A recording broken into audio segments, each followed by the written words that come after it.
Hi again. I usually don't post two videos this close together, but something just happened this week that highlights a frustratingly common phenomenon in how people shop for diamond jewelry. And honestly, it was too good not to share. I'm sure many of you could relate to what I'm going to say. So a dear friend called asking if I could help them with the purchase of a tennis bracelet for their daughter-in-law's 30th birthday. The budget was healthy. This wasn't an entry-level piece by any means. And of course, we're talking only natural diamonds. So after joking that they should please stay away from my daughters-in-law, I asked the usual questions about the size, the quality, and their priorities in buying the bracelet. So she paused and she said, all right, I'm going to come clean. While shopping in a local store, they saw an 8-carat tennis bracelet that the daughter-in-law loved, and they thought it was a great price, and they bought it, knowing that they could return it within 30 days.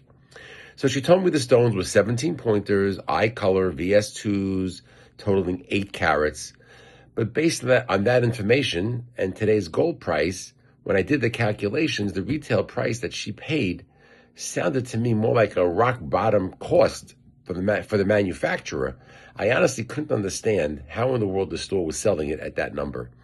Still, I was happy to help her out and was happy to take a look at what she bought and show her what I had in case it stacked up.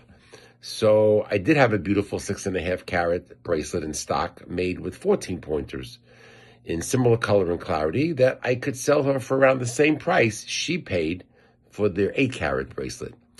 So she was, of course, a bit disappointed that Stuart Samuels, the manufacturer and close family friend, could only provide 6.5 carats for the price that she paid for 8 carats.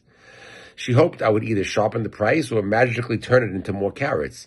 But she agreed to come see me, especially since if there was something about the store's bracelet that seemed to have bothered her daughter-in-law, she couldn't put her finger on exactly what it was, but she was happy to come and look at what I had.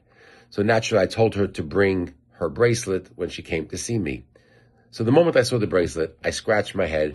These diamonds did not look like 17 pointers. And when I put a loupe to them, I understood exactly why. Every single stone was like a cookie cutter with very, very heavy crowns, cut intentionally to hold the weight from the rough, resulting in a much smaller face-up diameter than a proper 17-pointer should have been. I know the reputation of this retailer, so I don't doubt the weight. I'm not questioning the total weight, but it was obvious that the stones were cut to target total carat weights, not to deliver well-proportioned made stones.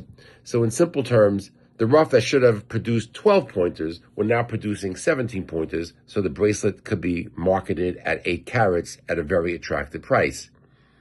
So here's the kicker. My bracelet that I showed her with 14 pointers looked larger than the 17 pointers in the 8 carat bracelet.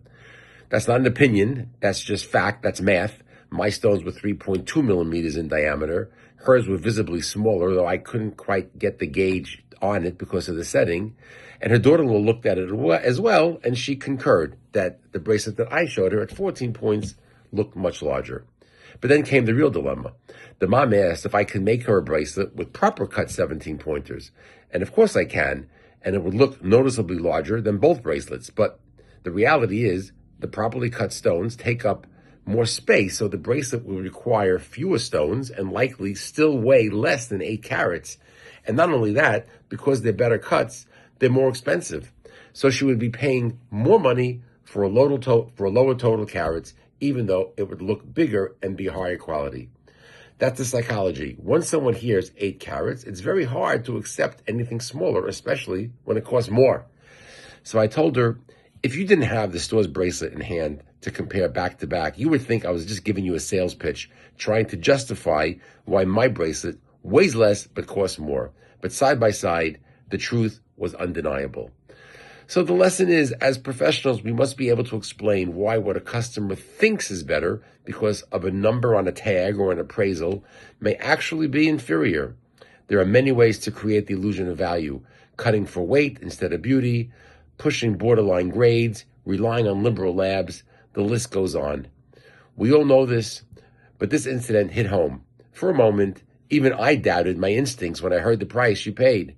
Thankfully, once I saw the bracelet in person, I was reminded that I still know a little something about this business. Have a great day and a great season.